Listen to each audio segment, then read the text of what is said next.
Welcome to I Play, Therefore I Am. In our conversations with extraordinary games industry professionals, we discover their unique career stories, and we also find out about their personal development and philosophical journeys. This podcast is a co-production of MediaNet Berlin-Brandenburg and Now Media, and brought to you fresh from the games capital Berlin, as part of the program MediaNet Games International. I'm Simon. I'm Florian, and we will be your hosts for this program. Gaming meets philosophy. I play, therefore I am. Hello and welcome to another episode of I Play, Therefore I Am. I'm with my co-host Simon. What's up, mister? Yo, yo, yo. Good day, good day. What's up, what's up? And our guest today is Patrick PJ Esteves, a creative director, studio founder, game developer, futurist, musician, and self-described chill dude. PJ is at this point a veteran in the games industry with almost 2 decades experience. His journey brought him to Germany, where he spent 7 years in numerous positions at Crytek, among them design director on Rise, Son of Rome. After moving to Berlin back in the Big Point days, he started his own VR startup called PlaySnack and also worked as a creative director. In 2020, he started another company called Fire and Forge Studios, where they are currently working on their own game, but also as a consultancy for anything from XR to Metaverse. Last but not least, he also works at Icon In-Car as senior real-time expert. PJ, how are you doing today? I'm doing great. It's nice to be out of the Berlin sunshine today. Yeah.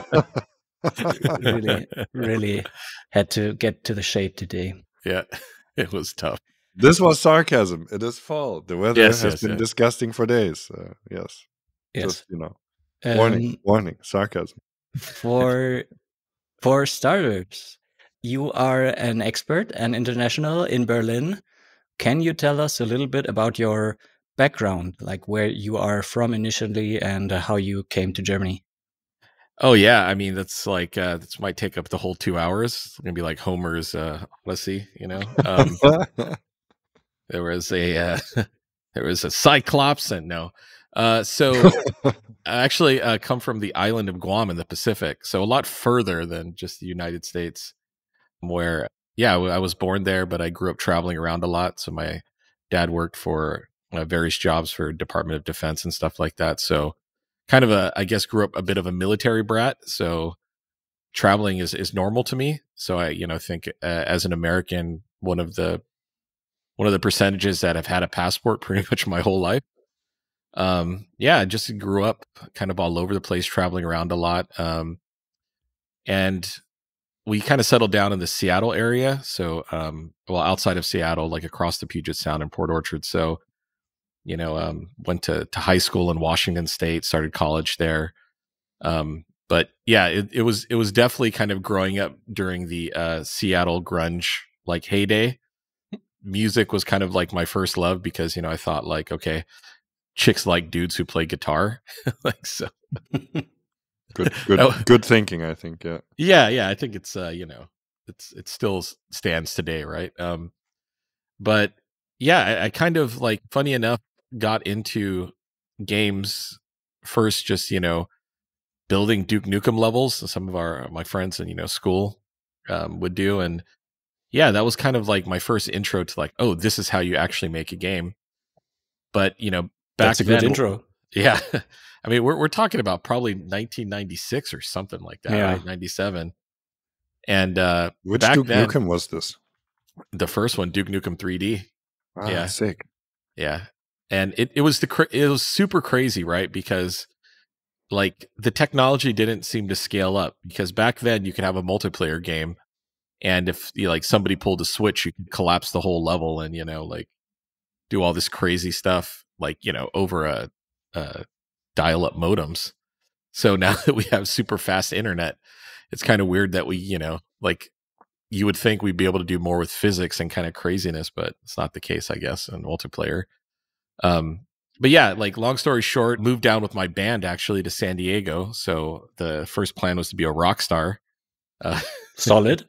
Yeah, it was a good plan. It's like 3 steps. 1, move to California. 2, like find somebody who will sign your band, and then 3, become a rock star. But And then question mark, and then yeah, profit. Yeah, exactly. So how far along on those 3 steps did you get? Like I would say probably like 2.5. So Right. like we had a pretty famous manager at the time, and like we were playing gigs, and yeah, we had a decent following, and then I think this point came in where they're like, yeah, we think you guys should integrate a rapper into your band. And like, now I'm curious what kind of band it was. So it's kind of like, this was the time kind of like a little bit before Incubus and these other kind of like, bands like what is it? With Fred Durst, the dude with the red hat. Limp Bizkit, Linkin Park. So this was like maybe like right before that got big. So we were kind of what we would call kind of like what I would call kind of just like California rock, a little bit of reggae influence, in there. So obviously No Doubt blew up at that time with kind of their ska vibes. So kind of something pretty similar. Also Chili Peppers, right, has a similar kind of new rock vibe. Exactly. And like Weezer was really big at the time, and still is for me. Yeah, definitely. Right. Like I love their 80s album. A lot of people didn't like it, but I thought it was pretty fun. It was nice.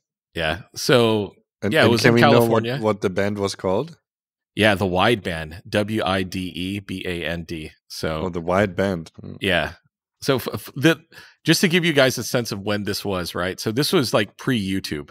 I remember our band had a house, right? And someone was like, "Hey, we should put our music up on this YouTube thing," Yeah. And half the band was like, "I don't know about that. This is weird. No one's gonna." Who knew? But the funny thing is, like pre-YouTube in San Diego, they used to have this station called Independent Music Network. So it was like the independent MTV. So anyone who would send a video in, they would review it and play it as long as it didn't have any like crazy stuff like like violence and pornography or whatever, right? Yeah. So we were kind of like, oh man, we should make a video and send it into this like TV station thing. Who knew that like a cat playing a keyboard would like far surpass anything that happened in the next like 30 years or whatever, right? Like so yeah, it was a fun time. Then like kind of I would say the band thing was kind of dying down, and funny enough, I was working at Starbucks at the time. And I worked with this guy, and he was a producer at Electronic Arts. His name was Marcus Lindblom, and he's actually pretty famous. I think he's one of these guys that he worked on some kind of Japanese like 8-bit game that came over to the States, and it's one of these cult hits. But he would work at Starbucks in the morning for just like 2 hours, right? So he would come in the morning and like work for 2 hours, and he would get like a free pound of coffee, right, for working X amount of hours in a month. And that was his whole reason for working at Starbucks. While he was already at EA. Yeah, he was I think a producer at EA San Diego at the time when they had a studio there. Well, that's also a way to get your coffee. Yeah. I mean, at this point, you have to have it at every job, like free coffee for everybody. But I guess back then, not sure how it was.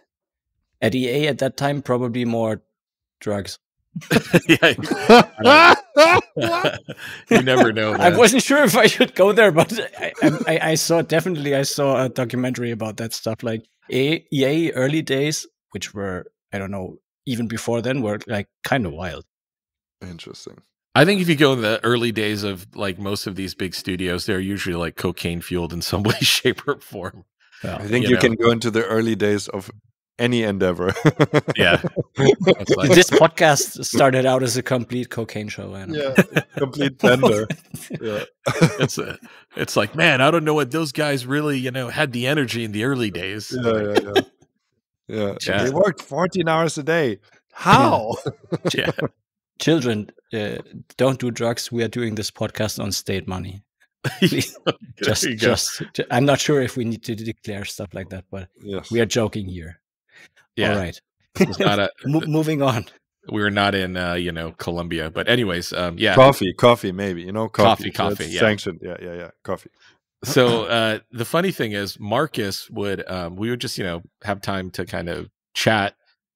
And I was like, just kind of like, hey, what does it take to get into the games industry? Because back then there was no schools, right? It was kind of like the dark science. It's like, oh yeah, you got to know this guy. And then, maybe if you go in and do this. And so I actually started out like, testing, and I got a job at Sony Online at the time, which was doing like EverQuest 2, Star Wars Galaxies, PlanetSide. So it was really kind of this like, I would say golden age of like MMOs, and there are just so many amazing devs. And I started out in testing, and the great thing about, starting out in testing is you get to kind of see games at their kind of most like broken state. And you get kind of like, okay, just by seeing how, your interaction with developers and how things work, you could really see like, yeah, okay, games are not like, they're not, it's a lot of work, right? It's a lot of pain, a lot of like, dude, this guy's been trying to work on this bug for like, the better part of 2 weeks, and it's still not solved, right? So that kind of got me into it. And then there's this game called Lords of EverQuest, and they're like, hey, we need, does anybody want to know how to build maps, like multiplayer maps? And I was like, hey, I can build some maps.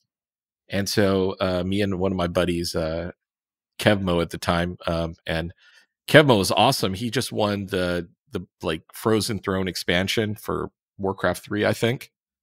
Okay. Like mapping contest or something like that. Ah. So like I really kind of, I had this really amazing guy next to me to bounce ideas off of, but I'd always been interested in like doing level design. So, that was kind of actually my first way in. And I would say that was really helpful because it's a very practical thing, right? It's like, how do you set up an encounter? It's not as much like, let's say, like theoretical thinking about larger game systems, which is important, but it was more of like, okay, I have create this setup, and this is for encounters of this specific level.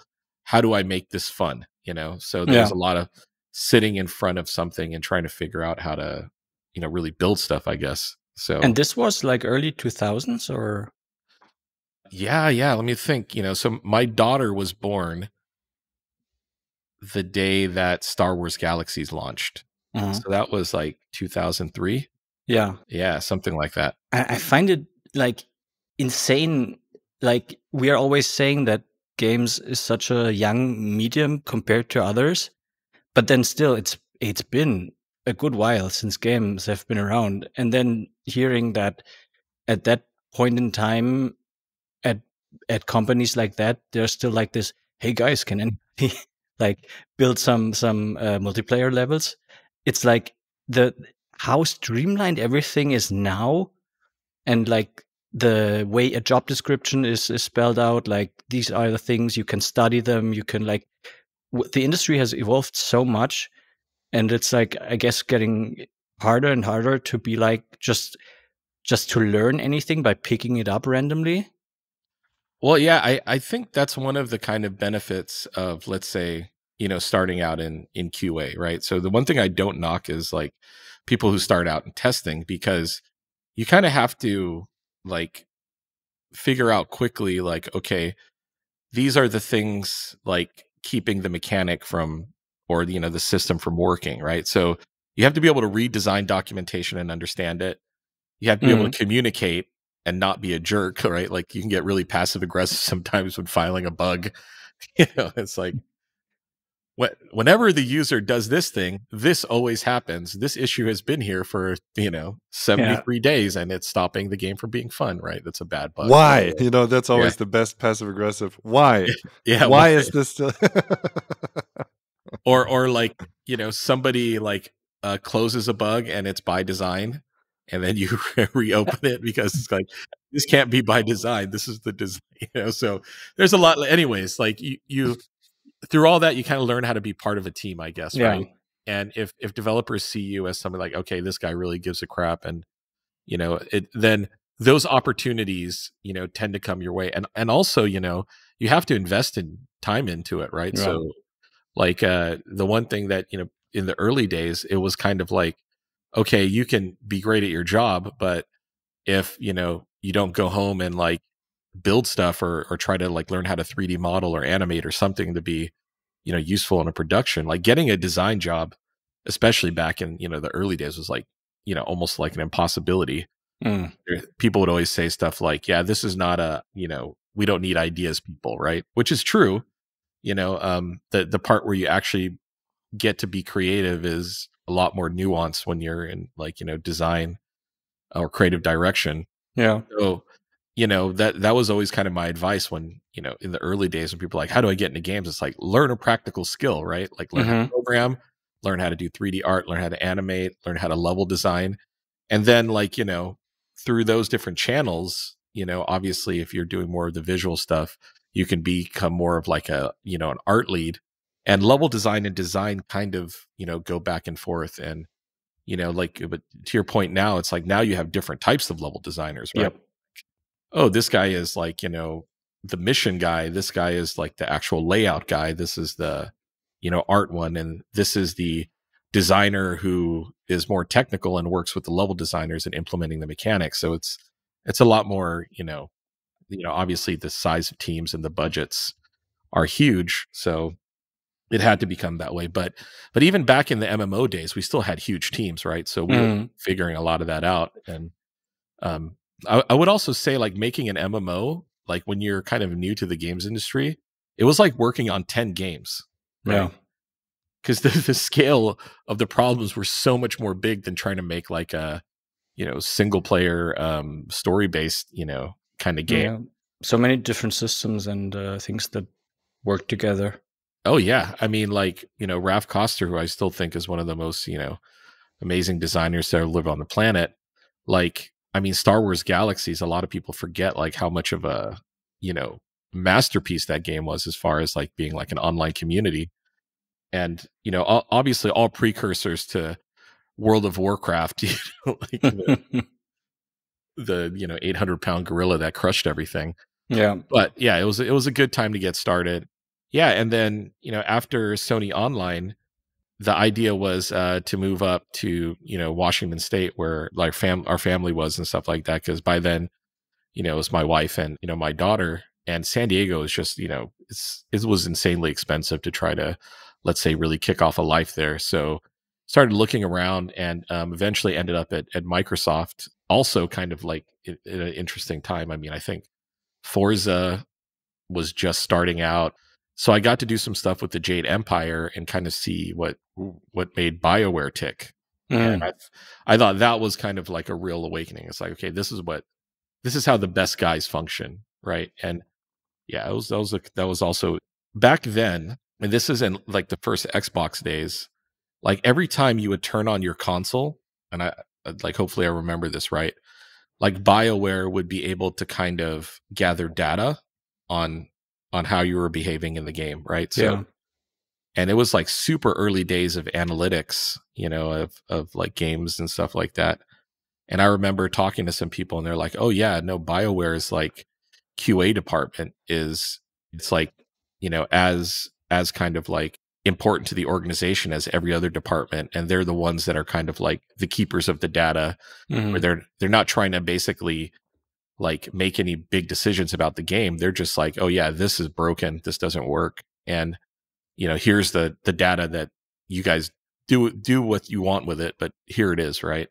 And I mean, they really pioneered that stuff way before Microsoft or anybody did these kind of user test labs and stuff.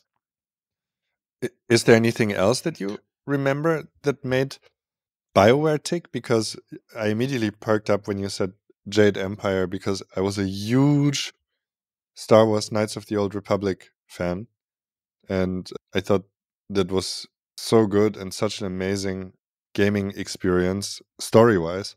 Back then I was really into story, and I think KOTOR 1 is pretty unbeatable in many ways. And then, of course, I played Jade Empire as well, in which I recognized the and I was a youngin, so that's why I'm saying I recognized that looks like KOTOR. Oh, those are the same guys, and obviously that's already a few years apart. I think Jade Empire was like 2005 or something, and KOTOR 3 years before or something like that. Anyway, do you have anything else on BioWare? What do you think made them tick? Like you talked about analytics now. Is there Yeah, something well, else in them? Yeah. if I remember correct, and I could be wrong about this, KOTOR was made in Austin, right? A lot of the Sony Online guys for Star Wars Galaxies, I think a good chunk of them worked at BioWare Austin on KOTOR. So you had people that were kind of coming out of this intense Star Wars development world and then kind of hooked up with the BioWare people, if I'm correct. Yeah, I think that was the case because, the thing about the Star Wars universe, like back then, it was like I would say it was way more open. They had some kind of, the Melvins, the guardians of the Star Wars lore, but there was a lot of expanded universe books and, all these kind of things with little interesting nuggets. And the thing that I remember about like KOTOR, like when I first played it, is like it felt like people understood what Star Wars was about, Oh like yeah. that. And I think that's a huge thing. Like as somebody who worked, who saw like Star Wars Galaxies, like before it came out, Star Wars Galaxies was way more of like, pick your own adventure in the Star Wars universe. So there were certain things that like, people said like, okay, as an example, you could be a tutu with a Wookiee, like, right? You could, or a Wookiee with a tutu. So it's kind of like, well, would Wookiees ever wear tutus, right? And that's not the point. The point is that we're giving people like a deep, immersive Star Wars experience, and they built their own communities, and stuff like that. So that was the point of that. But KOTOR was like, I think, one step deeper. It was like, an intense focus on this pocket of lore Yeah. that existed in the universe. And it was a pocket of lore where you didn't have to worry about where's Darth Vader. It's like, the one thing people don't tell you about like working on games that are IPs is that, they're actually quite restrictive at times, right? Because Yeah. you want to do something cool, but it's like, well, that's not really part of, what our IP is about. So that was a really kind of smart decision to go into kind of like, the old Republic, right? Rather Yeah. than the current day. And I even think a lot of Star Wars now is also hamstrung by the same problem, to be honest. Yeah, and they did it really well. I think it was something like they captured a lot of the lore, but I think they were very lore expanding as well. I'm like far from a Star Wars lore expert, but I feel like that I don't know how well there was the movies, right? And then there were the books at the time, kind of. And then, but for example, in KOTOR, you were like you made your own lightsaber at some point. I mean, that was Yeah. really brilliant. Just the hero's journey of kind of you end up on a enclave planet that's full of Yodas, essentially, Yeah. without anybody knowing what that race is. That was, I think, there as well traded as a mystery. So they didn't have a name; they were just these little guys, But that was the original Jedi enclave or whatever, and then you would make your own lightsaber. And I feel like this whole make your own lightsaber, for example, is a thing that came up later in the movies, right? Like in the new trilogy. Yeah. And Yeah. and I feel like that might have been even been pioneered by KOTOR. I might be completely wrong about this, but at least what I'm pretty sure about is that you had it in visual form for the first time, right? I mean, a game is close enough to a movie, I would say, and yeah, you like had to collect the Beskar crystal or whatever it was called, and put that stuff together, and you could like based on the crystal, you would have the color of the saber, and it had this thing. It matters, This is real, and yeah, also big choose your own adventure energy without worrying about where the hell Darth Vader is. Yeah. Yeah. Exactly. It's like, Right? where's Luke and Leia? It's Yeah, like, well, exactly, right. These lore restrictions questions that you would have to definitely answer, but yeah, you just don't have to. yeah. Um, One of also like I mean, I'm pretty sure that was part of the Star Wars lore before KOTOR, but there are a lot of other things that I think, like vibroblades, right? Like Right. that's a whole thing, and now I love like that the sort of Mandalorian part of the universe is expanding, because True. there's a lot of this stuff that's kind of like before the kind of current republic, there was all of this kind of like, hundreds of years of like, conflict between these great like warrior civilizations, and obviously the the Mandalorians are like the Spartans basically, right, of the universe. But yeah, it's in any case, I think, like it's so funny because I remember before getting into games seeing like somebody they announced like, oh, there's someone's making a Star Wars MMO, and I was like, man, that would be so amazing to work on and stuff like that. And I eventually did get to work on it, in a limited capacity, but it was great just being around it. And there's just so many kind of like amazing memories. I remember like in QA, someone was laughing because like bug number 50,000 was like, there's not enough love in the Star Wars. Or somebody put some funny bug in, like that. And so that, like it, and also like at that time, it was kind of like, let's say there was not like a kind of like, how's the best way to put it? Now I think games are a lot more kind of like planned out. Mm-hmm. That makes sense, right? It's like, that game was planned out, but it's still kind of like, you're making an MMO when there's not, there's maybe only like a handful of them. There's like maybe Ultima Online, EverQuest, Yeah. Dark Age of Camelot, a couple other ones. But people were still trying new things. Like they didn't really know, what it was going to, turn out to be. And then you had this massive IP. And the funny thing was, like I believe like, the early numbers were really good, but then there was a sharp fall off. But the thing was, is that, still to this day, that's still one of my favorite Star Wars things done because, you had a whole kind of like, like hanging out around the cantina was a thing, Yeah. Like, oh, let's hang around and someone's going to dance for us, right? I mean, this is, I guess, from like development perspective, but also from like a player perspective, it's a lot more streamlined now. As a like, I mean, MMOs have been my go-to games since I got access to internet, basically, and so there was so much more player involvement, like RP, back then. Yeah, because the games were just more rudimental. Yeah. And now it's like, I mean, that's a discussion in the MMO community overall, like why we see World of Warcraft Classic coming back and all that stuff. But I mean, it's even those experiences are getting more streamlined because you just can't, I guess, like reach a huge audience and still work with like the basic mechanics and basic like systems that you used to get away with back then, but it definitely forced players to put more of themselves into the game. Yeah, yes, definitely. Well, one of the things about Star Wars Galaxies, like when it originally launched, is becoming a Jedi was a mysterious thing, right? And I think, as like kind of there was some pressure to change the game up a little bit. Like I think once the game it became like everyone wants to be a Jedi now, right? Because it's the cool part of one of the cool bits of the Star Wars universe.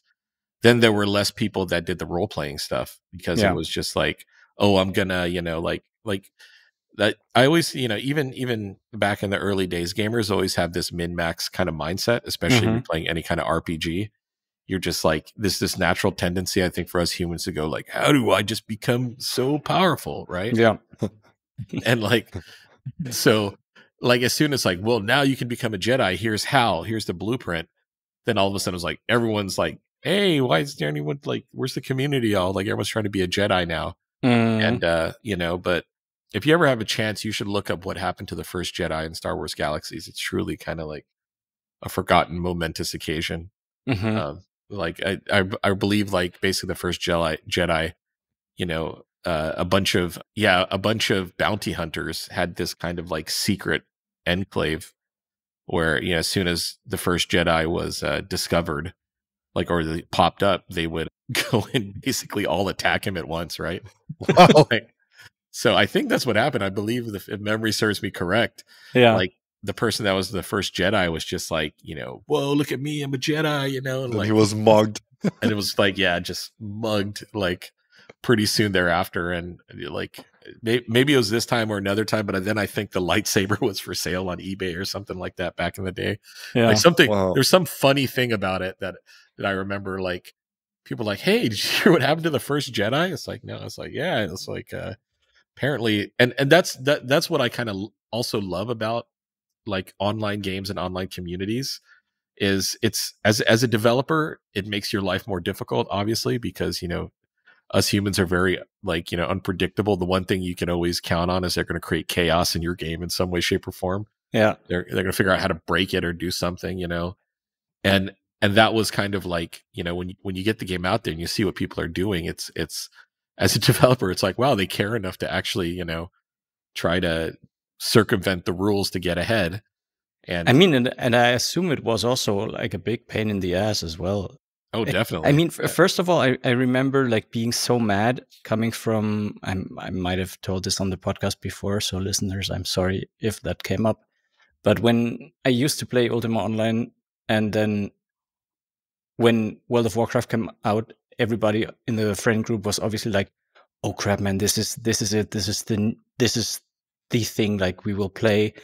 And I was so mad at other players who would like give silly names to their characters, and I was like writing reports to like Blizzard saying like, you can't have your character be called like Panhandle or whatever, like stupid names, like this is not RP, and they would be like, well, this is not an RP server. And I mean, that initially already changed like what kind of group of people played MMOs and like RP games, and then you had the division of like RP servers for the more hardcore people, and like, but the amount of just people adding chaos to the game, as you said, like everybody coming home in the evenings after work or school and starting to play, and like there wasn't much to do at max level in World of Warcraft, like when you're playing for a while, so you just met up in a town and just started fighting the other faction, and just like that would be your whole evening.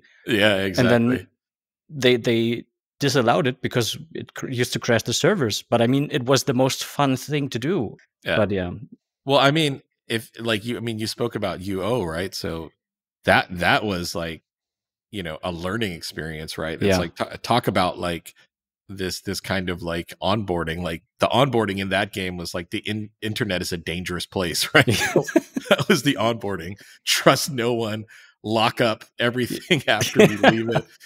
Like there's so like I remember like the whole kind of like griefing became like almost like a subclass. Yeah, it was like I remember once I was just in some newbie area, and I was like, "The hell is somebody like kiting a demon through the newbie zone?" Right, and it's just like you just see like people getting smashed, and they're just like, "Hey, what's going on?" Like, and it's well, it I think as a developer, you see stuff like that, and you just can't help but like look at it and just kind of laugh, right? And yeah, the reason you can laugh about it because there's like some meeting happening, at like who was it at the time we did Ultima? Was it Sierra? I can't remember. Yes. Like so the Sierra office is like, what are we going to do about this?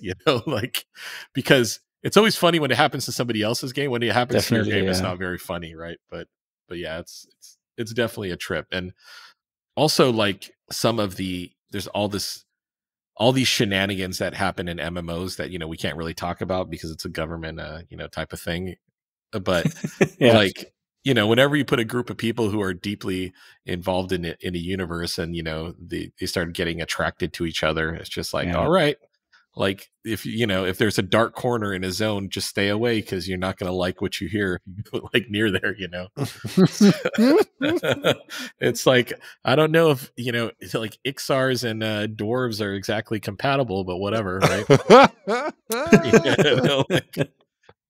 and you better don't break RP in that, like yeah, exactly. Exactly. Otherwise you're getting banned. Oh man, this is a throwback, but I want to try and reel it in a little bit and like Because Put it this back- could be put a it back in the podcast about the pants, good you old can say. times, I assume, for the whole episode. But like, we still need to figure out like how the hell you came to Germany. Yeah, well, I mean, I was at You were Microsoft at talking the time. Microsoft. Yeah, exactly. Yeah. I don't know. I wasn't digging working there, if I'm being honest, right? Uh-huh. It's like I felt like I just came from somewhere like Sony Online where it was very kind of like way more of kind of like game developer sort of, like atmosphere. And at Microsoft at the time, it's not like we're developing any, well, there are a couple games internally, but it was more of like you were kind of like, I would say part of like the publishing apparatus more than developers, right? Mm-hmm. So it immediately was kind of like, the relationship with developers, like there was some like kind of, good producers, but there was some like bad vibes as well, Yeah. And for me at the time, there was a lot going on. So it was kind of like, all right, well, Washington State, like the rain sucks compared to California. So it's like, all right, why did we move back up to the Northwest, right? Well, it's so rainy. And then it was also kind of like the time where George W. Bush Jr. was, like Jr. was president. Mm-hmm. And, kind of getting, a bit serious for a moment. Like, my wife is a type 1 diabetic, right? And we were kind of getting disillusioned because we were, like she needs insulin to stay alive. And we're kind of like, man, it's so weird that here we are, and you could have the best health insurance and you're still paying like more for a bottle of insulin than we would pay when we were in, San Diego. We would just go across the border to, to Mexico and buy our insulin. Mm-hmm. And it was just kind of like, what is this we're paying into? So it was, I think as much of a like kind of life change and also like, hey, let's just go see what's out there, kind of, I would say if there's one thing about like, my wife and I is like, we're fairly adventurous people. So she was 6 months pregnant when we came to Germany the first time. So imagine being 6 months pregnant, not speaking the language, and like, oh, we're going to go, work at a game studio in Germany. But I also like work-wise, I needed to change. I needed to feel like got back to kind of like being a developer again. Yeah. So that brought us to the south of Germany, to a Villingen-Schwenningen, I think was in the Black Forest. That's where my son was born. That's well pronounced, I guess. Thanks. There was a studio there called, I think it was called Tea and Turtles at the time. And I was like, small studio, like, let's just go try it out, right? We could always come back to the US. It's not like it's going anywhere. Yeah. So we went there for a while and, it was, honestly a bit of a culture shock. And it was kind of like you go from, let's say, a big house in the US and kind of like, everything's super convenient. And then all of a sudden you're in the south of Germany. It's like the winter time. And you're just like, what did we get into here? Funny enough, like we actually just, when you have I think a bunch of, expats, you kind of grow really close. A lot of the guys on that team I still talk to, and a lot of them have gone on to do great things. Like, John Mamias, who was on The Witcher, like, he was there at the time. And, also a guy named Jeremy Huxley, who went on to do, a bunch of the like Uncharted, like in all of those games. So it's kind of like, the games industry isn't as big as you think, right? It's the people you work with, they go into other places, you go into other places, and sometimes you work with them again, so that was really cool because I would say there were also other Americans there, and for whatever, like issues the studio had, and trust me, every studio has issues. Yes. Like they were really good at getting good talent there. I need to figure out like what kind of, I mean, I'm not perfect at German games industry lore, but that was a time I wasn't in it yet. So I need to figure out like more about this studio, like after the podcast, because that sounds super interesting. Yeah. They became a Coney and they did a game called Parabellum, like eventually. So the game, and I think Parabellum, funny enough, was published by Sony Online. So it was kind of like, and that's what it became. It went from Tea and Turtles, they renamed it to a Coney, and then they launched the game Parabellum, which funny enough was kind of like really similar to what we were prototyping early on. And, they basically when I got there, what we were prototyping was Payday. Like, Yeah. so, like back in the day, like before Payday, came out. It's also that kind of, it also teaches you about the games industry. It's like usually if there's a good idea, there's almost some kind of like natural inclination for us developers, even if we don't know about each other's projects. Yeah. There's always this weird kind of like, oh man, it's exactly what I was thinking about doing, Yeah, really interesting time there. And after that, I was in Spain for a while. So I went to Madrid and I worked at the studio that did Commandos, like Pyro, to meet so many great developers down there as well. And a lot of those guys also went on to do, great things. But like at the time, they were kind of like the place in Spain. And I was a huge fan of Commandos. It's like still today, like, Commandos 1 and 2 are probably some of my, I mean, they invented kind of the stealth genre, right? Yeah. Like, Yeah, stealth tactics, real throwback. I remember getting Commandos in like I think in like a Computer Bild Spiele, like a magazine, and it was the demos. Yeah. I think full version maybe even. Oh was wow. like, Yeah. I don't know. And which years are we talking at the moment? When did you go to? So your daughter was born in Germany, I take it. No, my son was born in Germany, so I have two kids. Yeah. So my daughter was born the day Star Wars Galaxies launched, and my son was born about like when we in Germany for like 3 months, but. A little bit later, yeah. Mm-hmm. Yeah, so man, I don't even remember. Let me think when my son was born. 2005. Right. Yeah. Yeah. Okay. Mm-hmm. So around that time. So this is right before, like, I mean, we're, I don't want to get too much into the details, but like Mercury Steam started off of some of the team there, and they did like a horror game, and so there was a bunch of things, and mobile was just like slowly becoming a thing, like. And the next I was in Mallorca for 3 years at another studio there. The studio there was called Tragnarian. Also, just really quick, just like the quality of the developers you had in Spain. At the time, it was kind of like almost like considered backwoods because like, a lot of Spanish, Spanish guys, they stayed local. Mm-hmm. They never ventured out. Eventually they kind of did. And, they started like doing some great stuff. I mean, so I think like it was really weird. I was just like, at that time, like this was before the Spanish game scene exploded, but a lot of the people that went on to do great things, like I still call some of them my friends, I chat with them every once in a while. And these are like, highly qualified developers, like really, really good out of university. And they just kind of like, came into an ecosystem where there was no money, so like, and then it took for like outside, people to come in and start these other studios for it to really take off. But it was really strange. Like guys like, hey, how do you go work in, other places? And it's like, you guys are perfectly talented enough. You just have to put together a CV and apply, Yeah. So but this is usually how it works for countries or places where there's no developed scene yet. You need people who took a leap, ventured somewhere, and then brought back knowledge, maybe brought back some capital to like found studios or start companies and like definitely raise the bar for everybody. Oh yeah, 100%. And sometimes it's not even like you really like, let's say, going like, oh, this is how you do it. Sometimes it's just like letting them know that they're good enough, I guess. Yeah. It's kind of like, oh, you guys are really, I mean, like, dude, you're, your character models are amazing, right? You're like, top tier guy.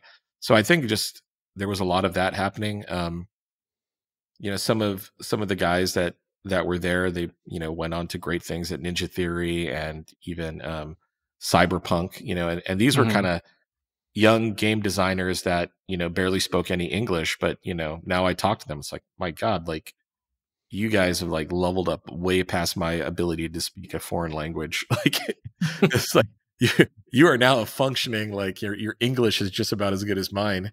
And, you guys are kicking ass, so that definitely like a lot of that growth. And then like I was in Mallorca for some years and great, the one thing I would have to say, like, I feel like my Spanish years were all kind of this blur of like living super high quality of life, but not getting much done, if I'm being honest. Like, and it wasn't because of the studios or anything. It's just like, you know, it's hard, right, in the games industry. I don't think people really realize it. You know, if you're not like situated in London or some of the epicenters of like game development, like, you know, then it's hard to get like somebody to come out and take a look at your studio. Yeah. Right. So this is why, like, you know, you have to really go to where the shows are and try to, you know, get people to trust that you can, you know, make a game. But no, you know, most of the times publishers don't want to be the first one to give your studio a chance, right? Yeah. It's always the thing. And then I was going to head back to the States at that point, you know, with the family. And then I, you know, decided to take a look at Crytek based on a friend's recommendation. It was an interesting time because they were trying to bring together like a senior prototyping team, like guys that could just kind of self-organize and function and build something cool. And so I was hired at that time. And then eventually, you know, Crisis 2, we were kind of, let's say, consumed into that team because they're just like, you know, typical, too much stuff, you know, needed to get done to get this thing to Gold Master. And so, yeah, worked on Crisis 2 as a like code lead level designer with a guy named CJ, who I think he's now in Ubisoft. CJ and CJ. Yeah, it was a joke. It was a thing. Like, Yeah. You're just a liability, CJ. Did you say that to him ever? But yeah, Where's that from? That's San Andreas. Yeah, San Andreas. Yeah. Did you recognize it, PJ? I did. I picked Okay, that up. good. My man. Impressive. Okay. Nice. Yeah. So, and CJ, to be fair, is probably one of the best level designers the world has ever produced. Like he did Aztec and like a bunch of the Counter-Strike stuff. He was part of that team. Oh my God. And so it's the same guy that actually worked on Far Cry, right? So like there's like, I think also when you're in games, you kind of see pedigrees, I would say, right? It's like, oh, your line starts here and then it goes here, here, and here. And so, you know, you could definitely see that I really tried to be a sponge and learn everything I could from a lot of these really talented people I worked with. And I feel like that's also one of the keys about like, you know, growing in the games industry is like, you constantly have to be curious about like, okay, well, what could come next? What could be like the thing that really makes this special, you know? And yeah, then I was at Crytek for a number of years. Rise, Son of Rome, helped with some of the stuff with Warface, and then was able to do like complete pivot. Did The Climb and Robinson the Journey, you know, so that was like a super interesting time because it was like VR, right?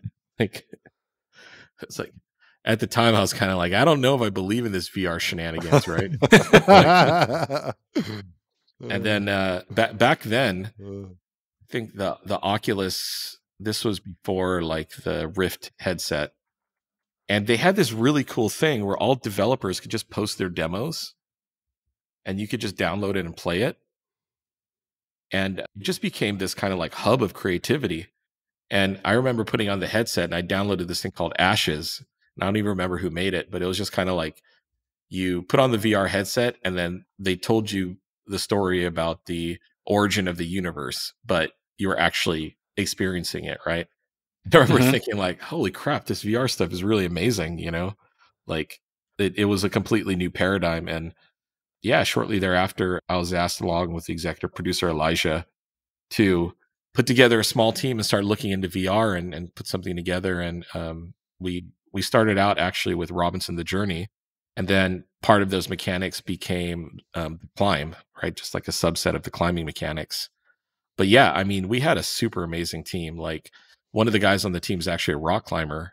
And so that whole kind of like, it's, if you kind of think of it, right, just put it in context, it's like you're at Crytek, right? They're really known for their shooters, you know, realistic graphics, you know, type of games.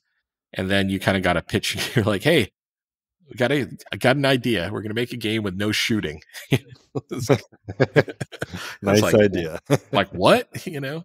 And that came kind of on their like the whole inspiration of Robinson the Journey and the mechanic became the climb was Crytek had their origins and they did a demo, I think, for NVIDIA, like Dinosaur Island, something like that. And it originally started where we're like, hey, like we should do something, you know, for this show. Why don't we like revisit Dinosaur Island? And so I think I don't remember if it was Chebot or Auni who asked us to take a look at that. It's probably Chebot. And then we're like, hey, maybe we could, you know, like use this as a springboard for kicking off a game. And so we did like a demo that was kind of like you're climbing up this, you know, you could find it on YouTube and stuff where you're climbing up this rock face and you have this like automatic pulley system and all these dinosaurs are kind of like, you know, flying by you and stuff like that. So it's almost like a roller coaster type thing. And like, I think we won an award for it or something like that, like best of GDC or something like that for something. And it's like, this isn't even a game, but it eventually led to, you know, like, hey, like if we had to make a game about a dinosaur island, what would it be? And then we came up with the concept that was like, oh, it's about a boy and his dinosaur, like a boy and his dog, right? Mm-hmm. And not to say that certain Netflix shows didn't, you know, copy getting lost in a dinosaur, you know, island with, but you know, it's things happen, right? Like, Yeah. so, but anyways, like, yeah, so we were doing that became Robinson the Journey, and we pitched it to. I think his name was Jason. One of the founders of Naughty Dog was also one of the early Oculus guys. I can't remember his name, but he was like, I like that. Like, it's just like, just that. I just want that. Right. And we're like, okay, we're still like, this is still like super blocky graphics, but you know, credit to him. Like, you know, not a, like I would say a typical executive where he's looking at the graphics. He's probably thinking like, oh, it's Crytek. I don't have to worry about the graphics. Yeah. But like, he really, really liked the gameplay. It's like, I love this. Like, this is cool. I haven't seen anything like this. So that led to The Climb. And then Robinson the Journey turned into its own thing with Sony at the time. But a lot of the same people worked on both of like the VR team was kind of spread between the two titles at the time. Yeah. So I feel like, you know, I think, you know, you asked before, you know, we're doing the podcast, like what was this time? And I felt for me, you know, we worked on Rise, Son of Rome, and it was just meant to be kind of a cinematic romp, you know, but it was like, you know, it got stuck between the Sony, Microsoft, like, you know, kind of like a battle that was going on for the next generation consoles.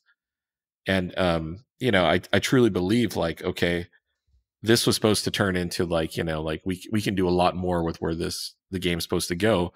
But, you know, we literally had like 18 months, you know, from the time that we started to the time the game was launched. This is maybe 18, maybe 20 months if you consider kind of some concept discovery. Yeah. So that whole game was done in like less than 2 years.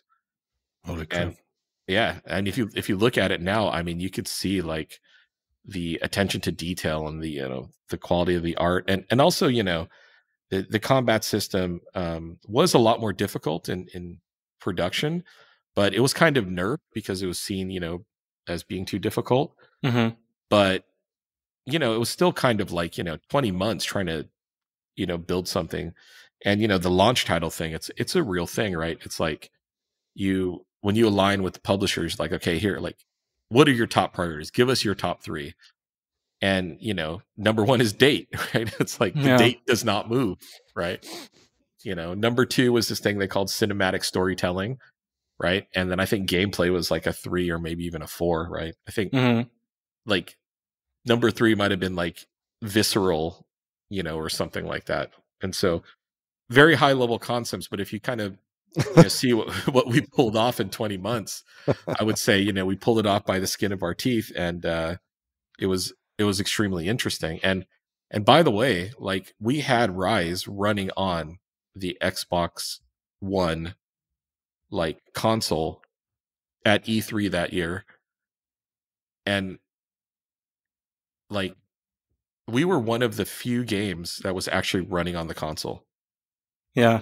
So like at some point people are like, do you guys need PCs for your demo? And it's like, no, we're on the console. Like, you know, so, you know, kudos to, you know, that like a lot of the engineers, the guys at Crytek, you know, like Nico Schultz and a lot of these people, like, they're the top, right? The top of the game. So Can I making have everything work. a dummy Yeah. explanation why what you just said is special? Because I was trying to get it, but I didn't get it.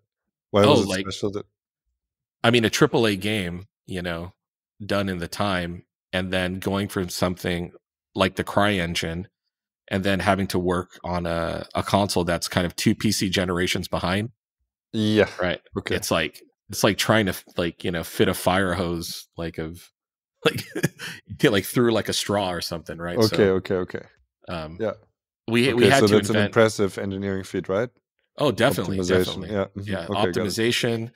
Not only that, but what a lot of people don't realize is that, the CryEngine was a first person engine, right? Mm-hmm.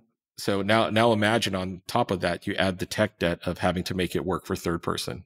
Yeah. So, like a lot of the challenges were really just like, okay, we want to do this. Well, there's not enough time because we need to make A work in a stable way. And, simple things like when you reference like who the player is, right? In like the first person, like the player was the first person camera, but now the player is a third person, right? And it's like everything changes, right? And how that all works. So it was definitely a struggle, but also I think we were fortunate, early on we kind of knew what it was, to be honest. Like we knew like, okay, we'd love to make the AAA game that we want to make as far as like combat and gameplay, but a lot of the early mechanics we had in there just had to be cut. There was just no time to do it. I mean, if you look at the game, there was the introduction of Damocles, which was like kind of like, alter ego of the main character. Like there was supposed to be a whole bunch of missions where you played as that stealth character. So it's things like that when you're making a, like a launch title that is just kind of like, you just have to be judicious, right? It's just like, yeah, we'd love to do it, but we got to kill it. It's not enough time. So that was really, it was tough coming off of that, but I felt that like that then going into VR was kind of like, for a lot of us that were on the team, was just kind of like, oh, wow, this is like just really fun being, trying new and crazy things after being inside of the pressure cooker of that project. But yeah, it wasn't easy, but I was before the podcast, I was just like checking back on like, because I never played Rise. Yeah. But it's from a time when I was still, I'm not even sure, to be fair, because I know that I'm completely out of touch with like games and like what's current AAA stuff, media and everything. But I was looking up the old escapist video of like Zero Punctuation Yahtzee on Rise, because I mean, there wasn't a game that he didn't shit on, but I was looking this up like today, even because I thought, well, from that time there must have been a video on it, but it's like so interesting to see back then, from like just being a player and then knowing more about development and like that, like the stuff he touches on in there is like the loading times and on the console, and like of course he was playing it on the Xbox and not a PC, and so like the things that he says, it makes so much more sense putting it into context when you know all the stuff that you just told. Oh yeah. And then it's like the expectations on a game and on a studio in that amount of time on that technology, and then putting it out even and being able to do that. And then just like it shows that the player base just does not understand how games work, like how they are made. Oh yeah. I mean, I would even go further than that. I think like, anybody that's able to put out a game, they immediately get like a level of respect for me. It's like, yeah, not easy. Like, okay, building an online community in your game before launch, building buzz, not easy. Good job, team. Right. And I think when you come from a development perspective, like I've never worked on a game where I don't feel like, oh man, if we just had another 6 months, right, it would have been what we wanted it to be. But the truth is that like, making a great game, it's like, it's kind of like having a great sports team. Like the right things have to come together at the right time. You have to build momentum, and then you have to just like carry that momentum as far as you can before, the wheels fall off the thing. And in certain like productions, like, and I would say probably around the launch of any console, right? Like every one of these, like whether it's Sony or Microsoft, everyone is pushing to have a great lineup for players that makes them obviously want to buy the console and show them what the vision of next gen is supposed to be, right? Yeah. And if you kind of think of it, like that felt like the last real console launch, right? Like the Xbox One and PlayStation, it's a PS4, I think. Yeah. 4, yep. Yeah.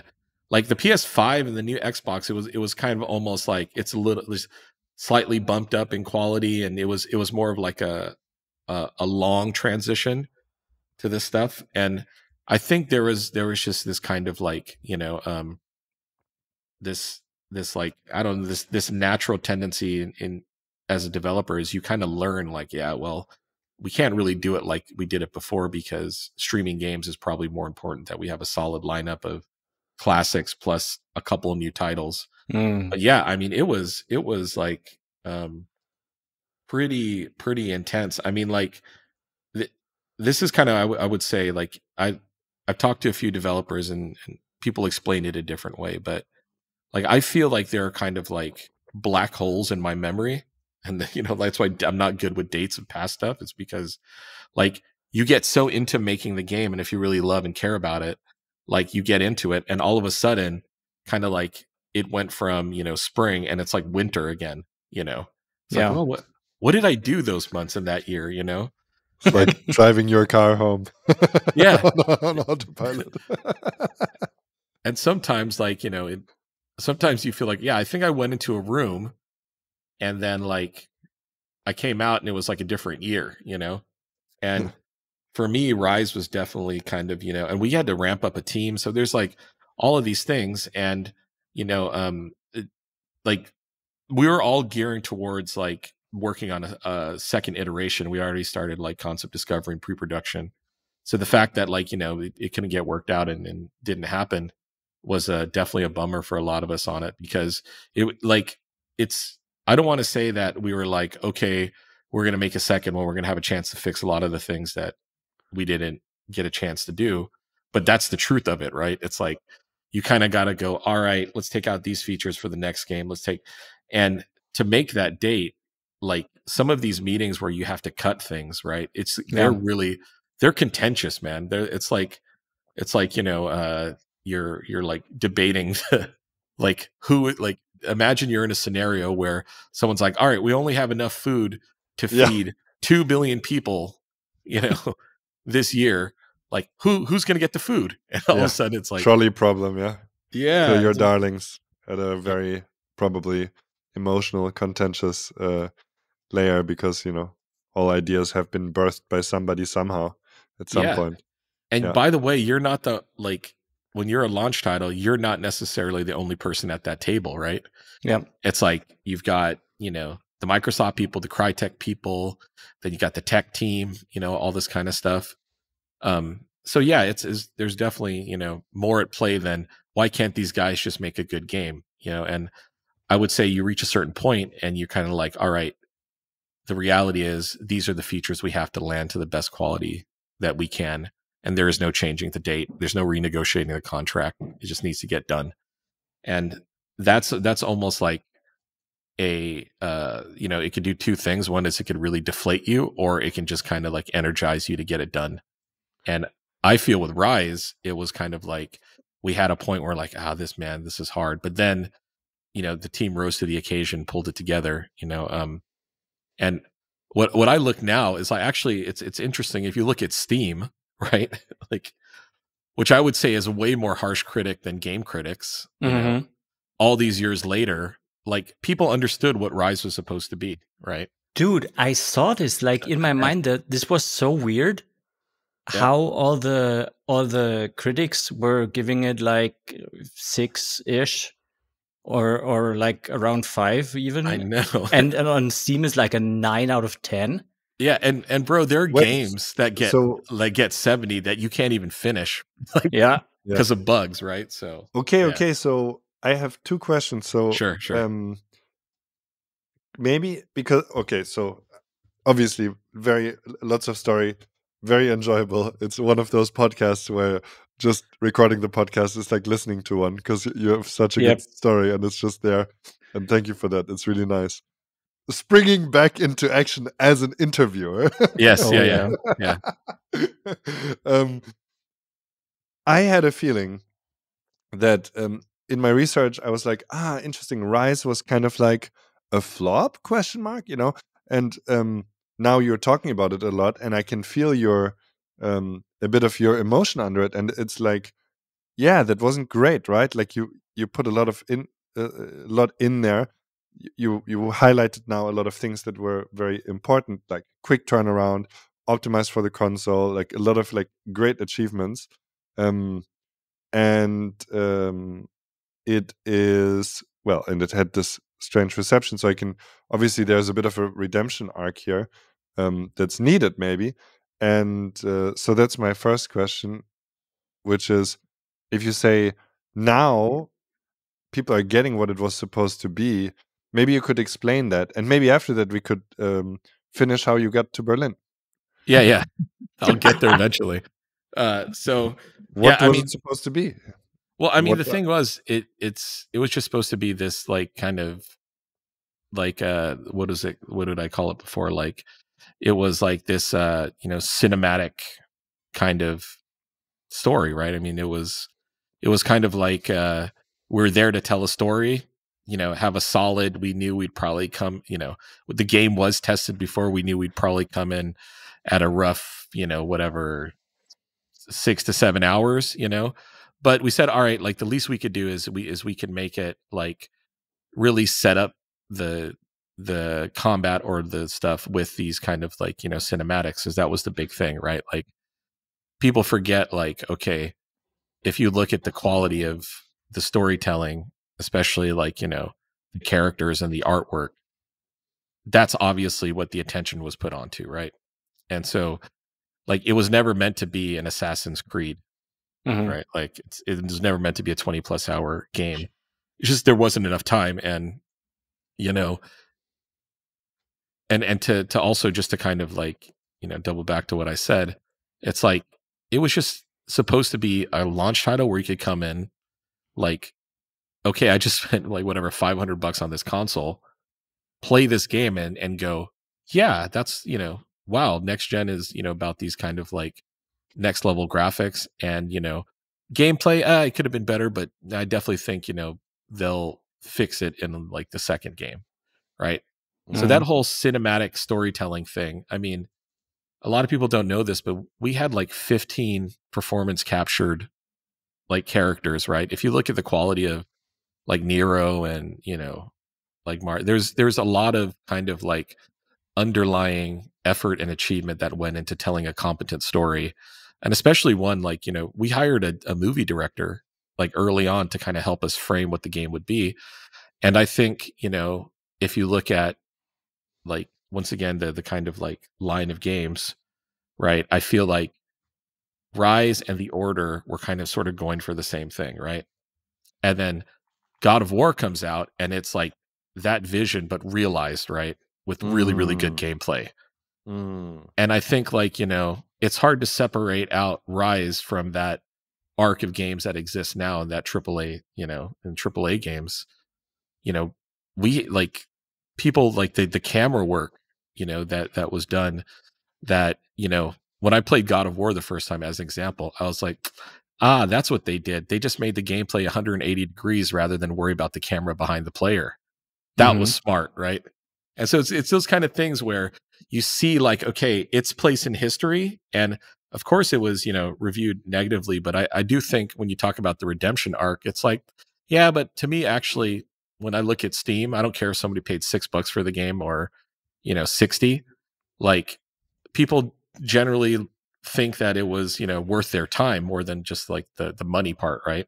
Yeah. So I think that's at the end, it's like, for everyone who worked really hard on that game, it got its respect, like eventually. And once again, graphically, the thing that Crytek does, or is really known for, like it just really just, even today, if you look at the comparisons, it's still kind of pretty damn competitive, Yeah. stuff like That that. shines. So Yeah. to me, that's the thing. It's like, not every game is going to be the like, crazy system seller, but, and on a more personal, like, developer note, like, you gotta, the amount of effort it takes to get anything out.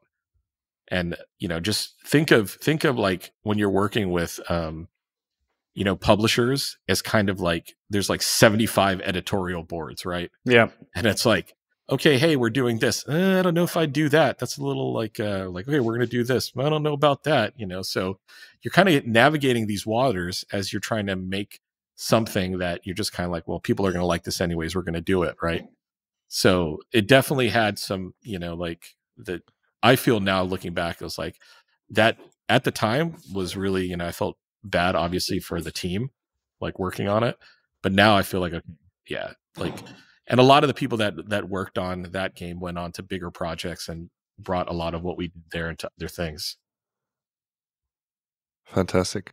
I think I'm about to buy it for a tenner because I Go for it, man. I could really do with the little hacking and slashing and quick time and cool story and Crytek graphics. So good, always good. Funny, real quick, last funny story sure. is like, I don't know, maybe like 2 years after the game launched, I think the director Peter was in Rome, and he's like, "Hey, look what I see!" And like somebody was selling T-shirts in Rome with the gladiators, like the character from Rise on it. I was like, "Hey, I guess it left an impression somewhere, like." Also, really, I think maybe a good time to remarket the game because of the mimetic truth that has been found out in recent weeks that all men think about the Roman Empire at all times. True, right? Indeed. Apparently. I don't, but I'm going to play Rise, Son of Rome, and maybe I'll finally be a man.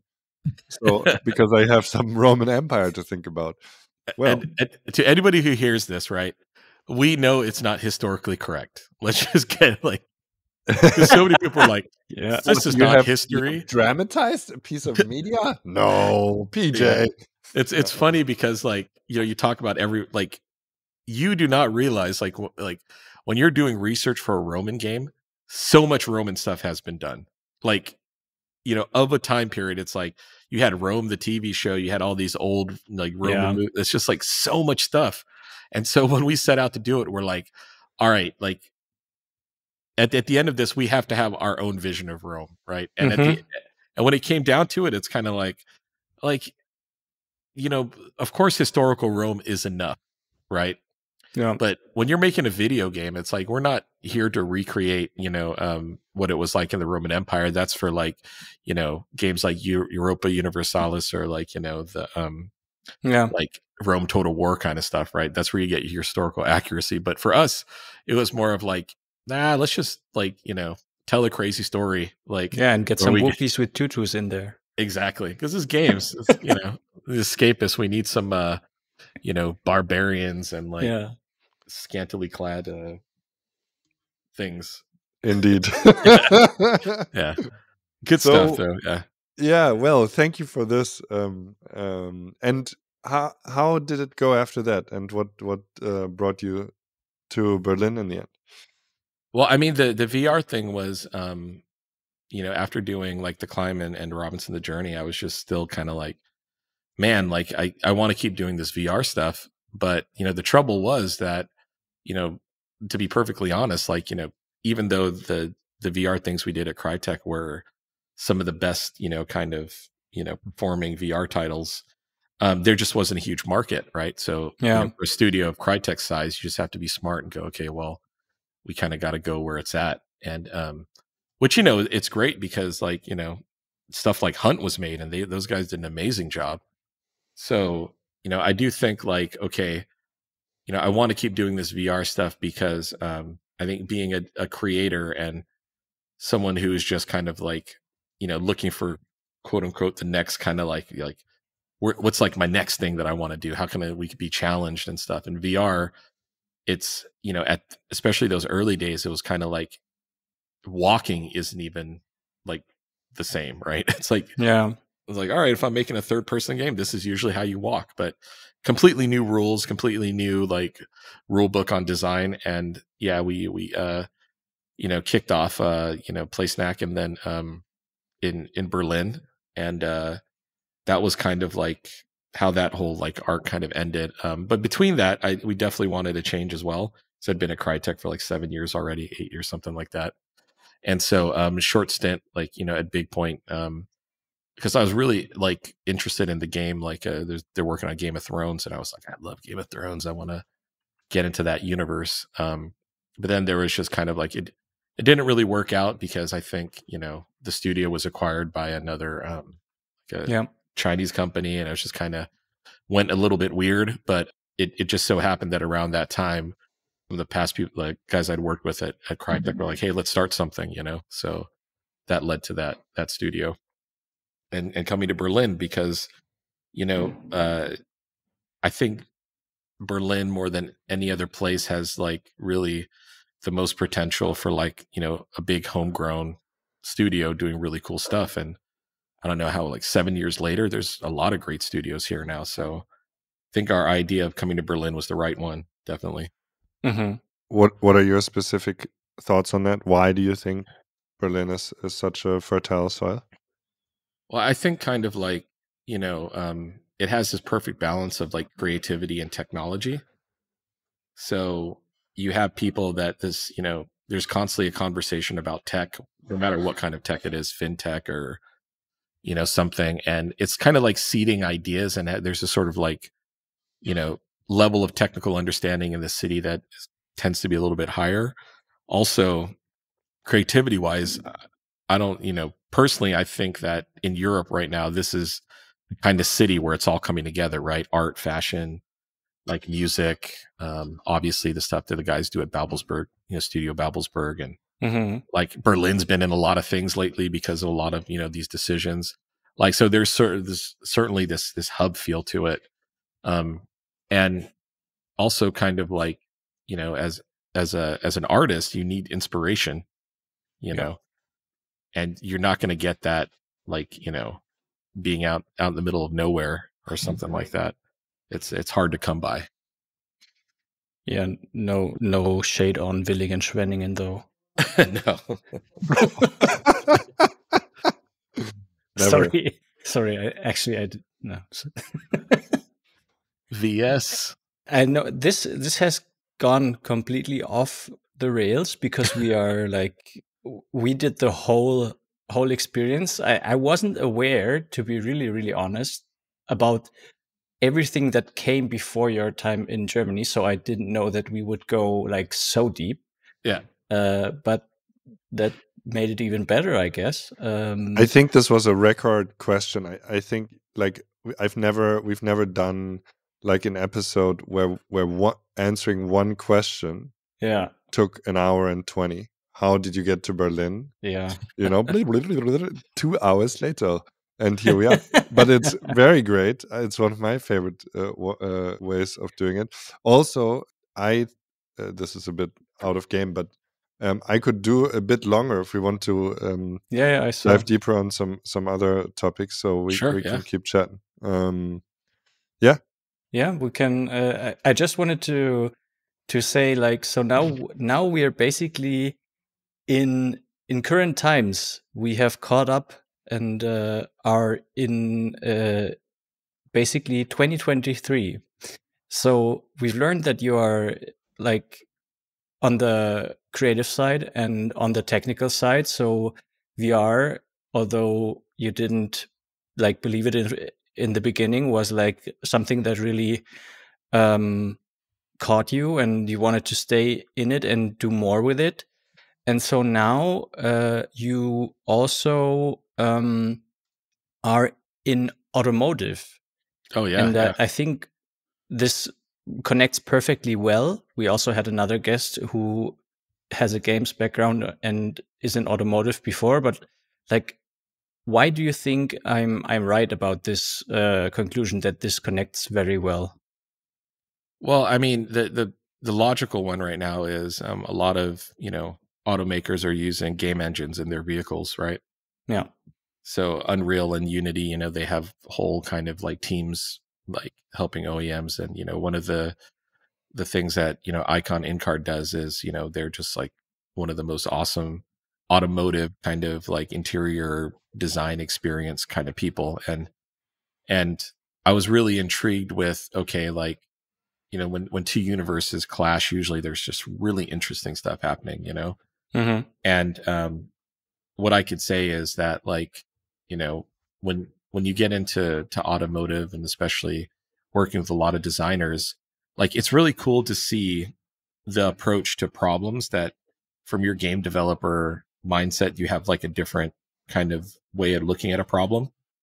So just on a day to day, it's super kind of interesting how, like, you could bring a game engine into a vehicle, and, you know, with the way automotive is going with electric and autonomous driving, there's so much interesting, you know, kind of like fertile ground to play in, right? It's like, now if the car is driving itself, you know, the thing that's been repeated a lot is like, then the car becomes the next living room, right? Mm-hmm.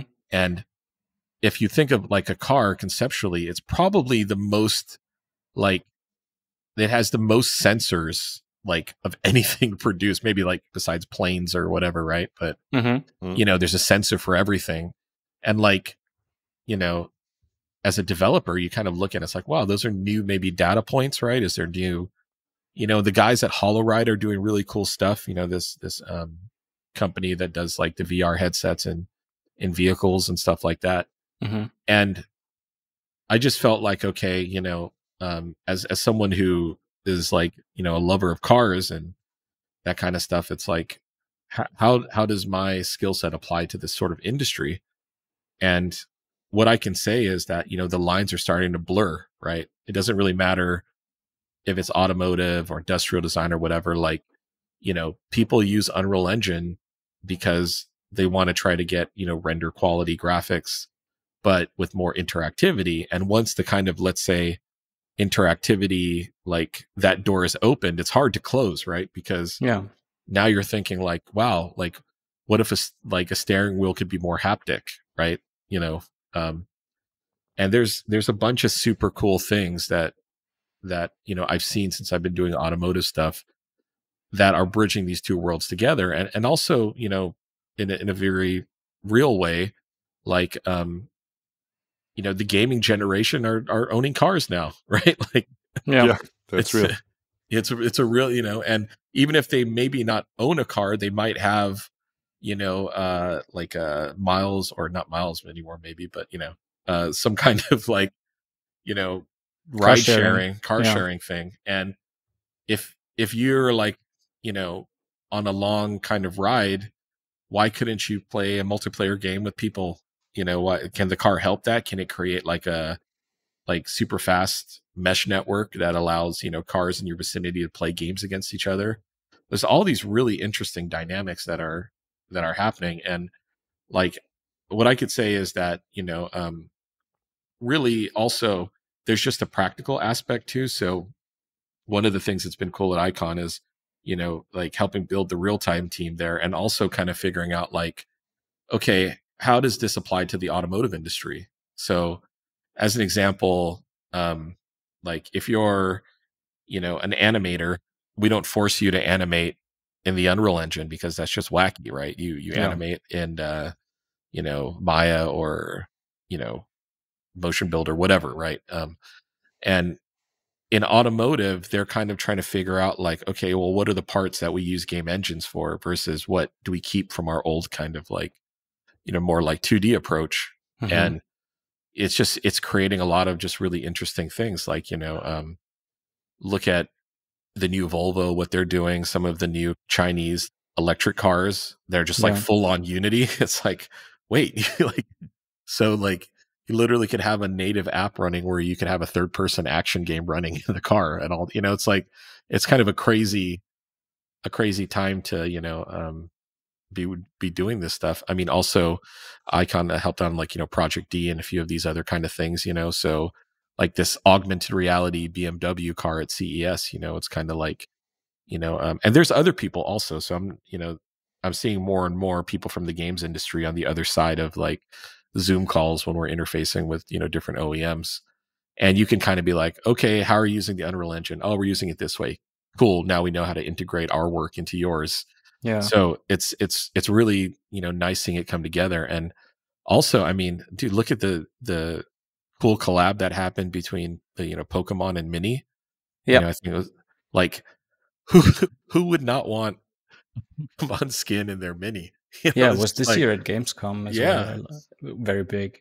so cool, like, so that I think also, the big automotive companies, especially in Germany as well, they realize like, okay, we need to be more inclusive to this kind of, gaming culture, because it's sort of the dominant culture right now, to be honest, I wonder So if you have to like pay Unity a fee whenever you turn the key on the ignition. dude, you joke, man, but that is a question we asked ourselves this last month. It's like, how I'm exactly does sorry, that so work? people now know when this was recorded. Yeah. Yeah. Yeah. Sorry. That was, I'm not sure if we had a Unity joke in the last episodes, so I needed to get one in at some point.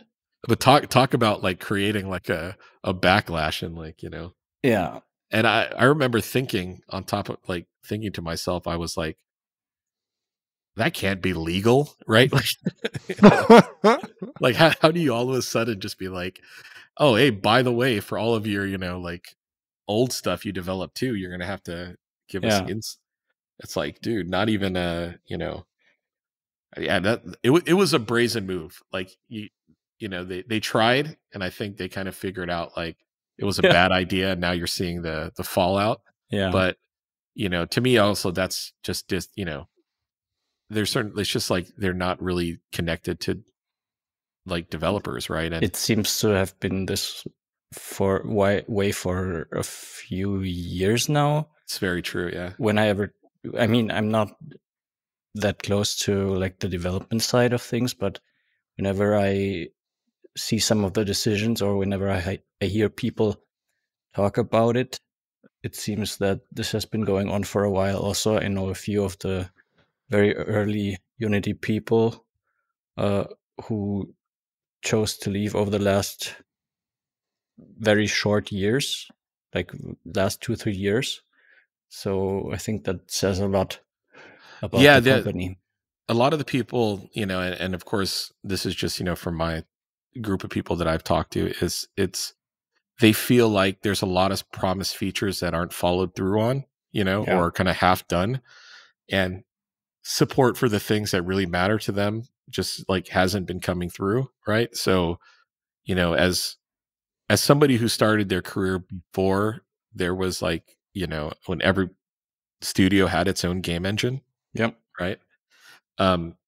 You kind of see, what's happening, and it's kind of like, it reminds me of like, when you're working at a studio and one of the core engineers leave, Yeah. and then like nobody wants to touch the feature because it's archaic or like whatever. Mhm. And then you as the developer, that's like, hey, I really need this, system to spawn 10,000 AI at one time or whatever, right? Like, what's going on there? And then like it just puts a bad taste in your mouth, like, oh, obviously the team behind it doesn't care. And I'm not saying, Unity doesn't care, but the proof is in the pudding, right? Like, people wouldn't grumble if there wasn't some truth to this stuff. And then on top of that, they pulled that shenanigans, and like, I just remember my circle of people just going like, well, what are we going to use now? Because we're not going to pay Yeah. that. Like, Yeah. and the math didn't add up. That was the dumbest part, right? Like, I saw like a bunch of devs like going like, okay, based on like us who use Unity right now, like we're going to owe more money than Unity than the actual money we're making. So how does that work? Yeah. So much for current events. We usually don't comment too much on those, but this was a little excursion. Yeah, definitely. To get this in still, I know that last time we spoke about this, you said you're a little bit under the radar still yet with it, but you showed some stuff at Gamescom of your game that you're developing with a studio at the moment. So is there anything you can like spoil to our audience? I mean, it's still very early days. But like right now, I think the biggest thing is just more of like, okay, what is the kind of like, let's say, soul of this thing that we're working on. Mm-hmm. And like right now we're not there. Yeah. And I think it's a little bit to do with the fact that like, it's more of like, the team spread across multiple areas, right? Mm-hmm. And I like what like I'm trying to get my head around now is like the game has legs, right? So the kind of this project, and it's a third person action adventure kind of in the vein of like a Souls like. Mm-hmm. But I think one of the things that we're like always trying to figure out is kind of like with not a triple A team by any means or anything like that, how you can make an impact on the genre. And we Right. have a few really kind of, I would say, novel mechanics, but there are bigger questions that I have that I think are going to take a little bit longer to figure out, like the nature of role playing games. Like I think that's a big thing is to say that like like the typical classes that existed back in the days of Ultima Online still persist now. I think it's a pretty fair statement. Like is there a way to reimagine this kind of thing? Is there something that because if you make an ARPG, you have to build those systems in there. But can we, is the lack of like 150, 200 man team, can we make decisions that kind of will stand out in the end of the game to the user and the player that have to do with like attacking the foundational like things that we believe the genre is about. So like in a very simple way, right? We like one of our main concepts we're thinking about now is like, can we evolve characters, right? So like if you play any typical game after you finish the 21 hours or whatever, the characters die and that's the end of the game, right? Mm-hmm. But is there a way that we can keep the characters persistent and the storylines persistent and then try to feed content into the game? Like into those characters and those players playing those characters. So it's kind of like it's a small kind of switch where we're like, okay, well, maybe our job as a developer is to feed content for players to play these characters in, rather than having to create brand new characters that just get thrown away again. Yep. So think of it as like, okay, if I have whatever my warrior named Bartholomew, whatever, right? And Bartholomew reaches, level 7, and then like I gain some points, and with those points I can age him, right? Mm-hmm. Like, and maybe those points give me the ability to age him like 3-4 years. And I age him 3 or 4 years, like based on how I've been playing that character. Maybe some of the abilities or those, those things I've been investing from the character creation standpoint, maybe those are different based on somebody who's playing the same character who just picked different skill trees and stuff like that. And then if we do that and we're allowed to age the character, what if you can age the character 20 years, right? Like, and he becomes a grizzled old veteran, and maybe he's not as fast as he used to be, but what he's lost in speed, he's gained in like a bunch of cool abilities, and maybe like he has a bit more guile or something like that, right? Mm-hmm. So we're really kind of looking down to these sort of foundational ideas of like, because it's kind of weird. I always tell the story like, if you play like a pen and paper RPG, right? Like as an example, maybe the characters I used to play with my friends when I was in high school, right? Like if I think of that character now, he's like my age version of that character. He's not like when I was 16 thinking of like, oh, this guy looks like Conan, right? Like now it's like, oh, he's like, obviously not as muscular as before. He's a little bit old. He's got some gray in the beard, but he's still tough, right? He's still the guy that I had before. And I think that's an interesting way to look at it, because then if characters become the thing you invest your time in and you fall in love with, and they become like, your window into this world, then our job as a developer is to just give you the sandbox to play in, right? It's like, okay, here's another sandbox. Here's some more adventures. And it's much more akin to kind of like when you release a module for like, Dungeons and Dragons, like rule set, whatever, It's like, oh, here's 5 more modules. Here's 5 more modules. Here's like Cave of the White Worm or whatever, right? So like that's how we're trying to think about it. And sometimes, when you have a smaller team, you have to like, you're forced to be more creative to make a dent, or something that people want to play because, so obviously you're not going to make this massive, AAA game. So you might have to dig deeper into what makes that genre or what can make that genre different and fun. Mhm. Yeah. I heard this like once. It's like this kind of 70-30 thing. It's like 70% expected and 30% innovation, right? So like if someone picks up your game, there's certain expectations of how the game should feel and play. But the innovation part is the thing that's going to really kind of draw them in and make them care about your game. So I feel like we've got a lot of great momentum towards what's going to make it innovative. But if I'm really kind of honest with myself, we need to dig deeper. And that's sort of like where we're at. But rest assured, like I think sometime, the next months we'll put up our Steam page and kind of, figure it out from there. But we're not quite there yet. I'm not like, Mhm. I'm not, it's, yeah. Also, just to kind of like on a little side note, how we're approaching the problem as well is like, I've kind of started contacting some of my design friends, guys that have been in this industry for a while and putting together kind of like I don't know, council of the wise or whatever. Yes, it's very good. And just kind of being like, hey, let's, everything that we've, built up over the last 20 years, let's deconstruct it. And, like, can you help us change it up? Like, why did we have tanks in the first place? Like, Right. Yo, dude, I have a question for you on Sure. that. What is if I'm hearing you right, I'm hearing like a very pleasantly slow, we'll figure it out emergingly process here.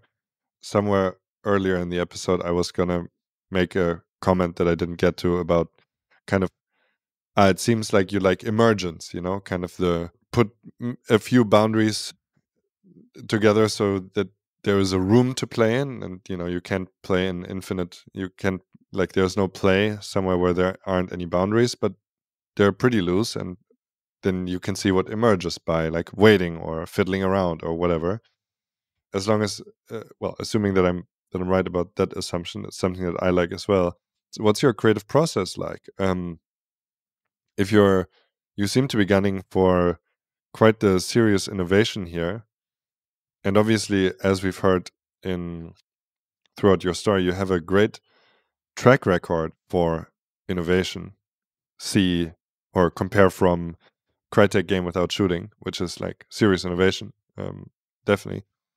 Yeah. So what's your creative process like here? And why do you want that? Like, seems like you're quietly aiming for something pretty significant.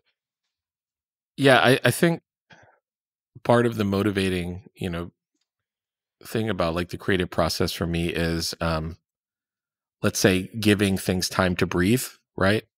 I Yeah. think at the end of the day, the difference between like being shotgun through a project versus having the time to really think and innovate on things, has to do with like how much time you give the team, not just, me, obviously, because, in a good situation, like, 90% of the innovation is coming from the people doing the stuff, right?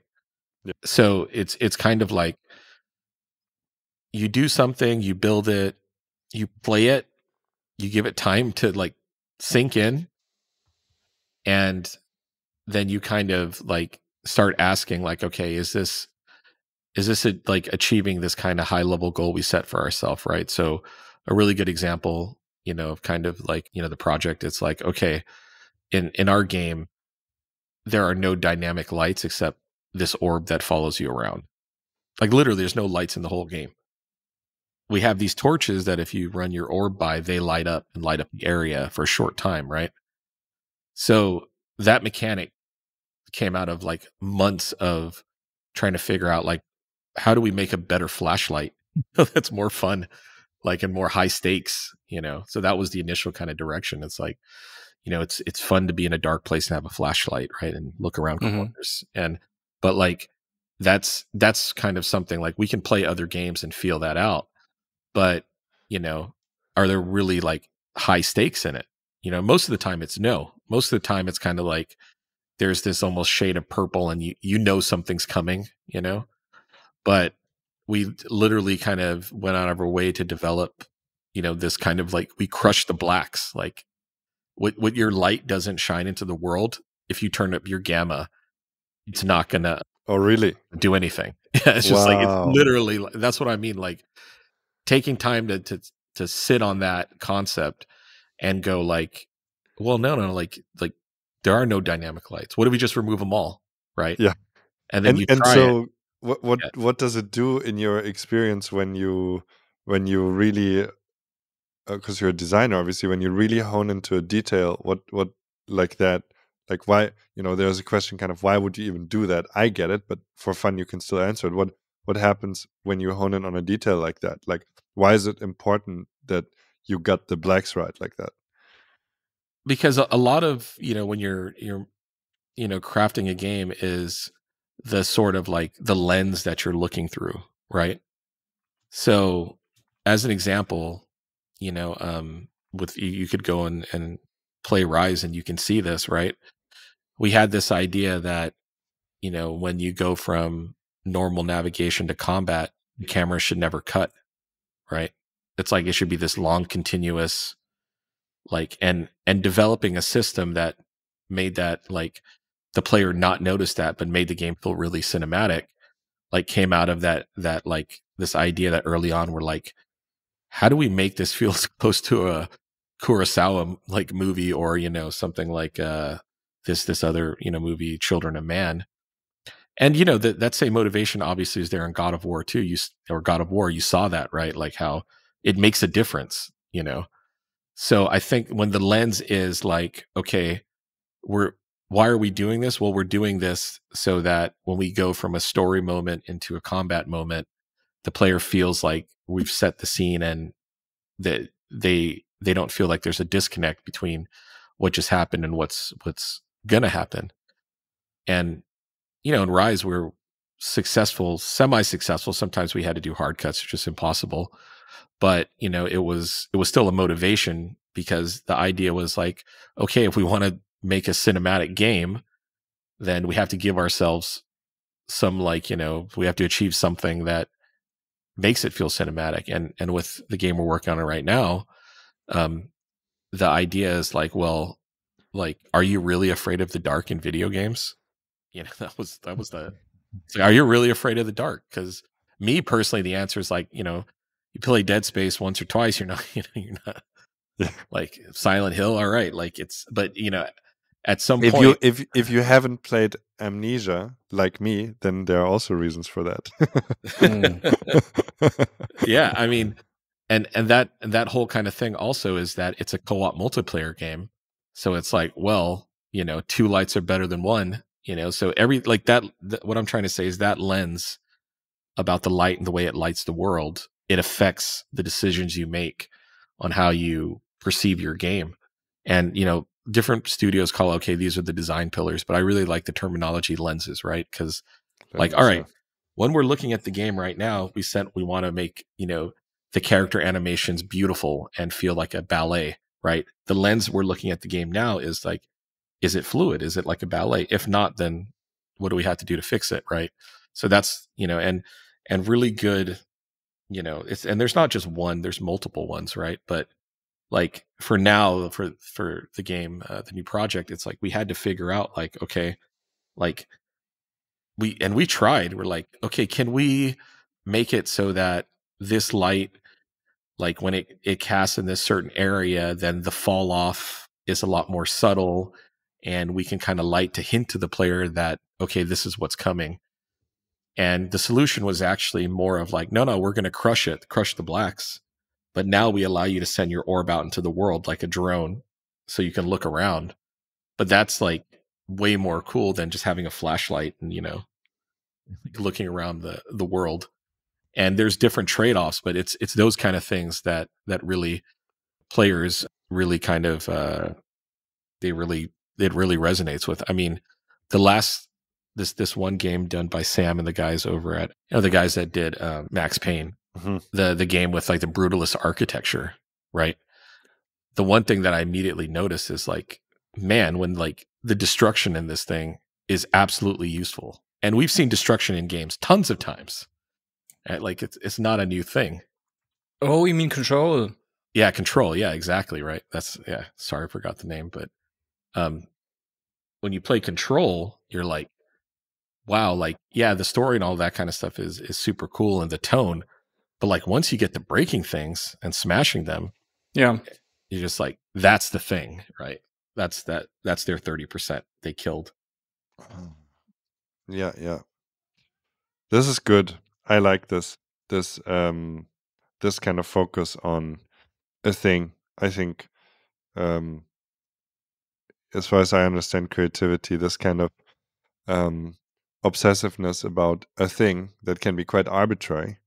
You just want to, in this case, get darkness right, or have brutalist architecture and then destroy it, whatever your reason may be. Yeah. But getting it really, really right. That lens, as I think design pillars is, I agree with you, kind of too corporate, but you take a lens that's kind of an unabstracted thing. You're just making something that's very real. Yeah, I think that is a very great creative talent to make amazing shit happen. I would like to invite you, PJ, to our essential questions. We did not cover a thing that we often cover in this podcast, which is kind of like we were pointing at it with like your creative process and so on, but a bit of work-life philosophy and so on and so forth. But we have essential questions which have a bit of a profundity to them. So you're invited to answer them in a quick fire mode as much as you want and you can. Yes, indeed. Are you ready to play?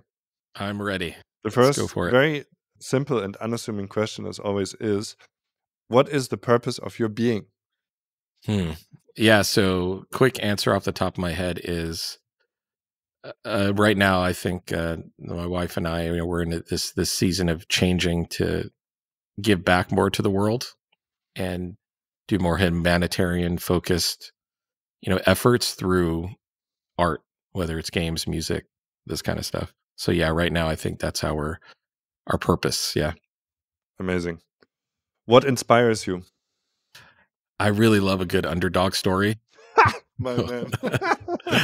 Like I'm not gonna lie, like if so, like the movie Rudy or any kind of thing. Like I just watched this thing and it was on Disney Plus of the guy that created flaming hot Cheetos. It was from a poor Mexican family, and he kind of loved that stuff. Maybe it's just the American in me. I love it too. Not gonna lie. What is a beautiful day to you? Oh man, honestly, it's like it's going to be a very Berlin thing. Hanging with the family. Maybe grabbing some Goldie's fried chicken or going to my friend Don's like Thai noodle place, Meyerop, and then hitting up some Duo ice cream afterwards. It's simple, like yeah. Nice family and food. What is the change you want to see in the world? Oh, that's a big one. I mean, I think what I would like to see is, a lot more just let's call it human facing respect, I guess is the best way to put it. It's like I think there's a lot of these constructs that are around us, and the more that we can, get outside of those constructs and just see people for people, then yeah, that would be a good change. And the necessary follow-up, how do you contribute to that?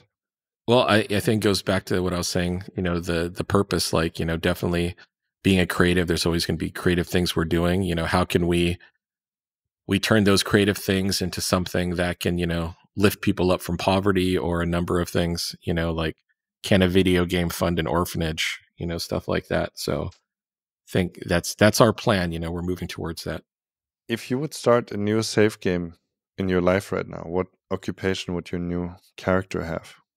Oh man, it's a hard one. I think I have a lot of save games, like got like 10 of them right now in the bank. But I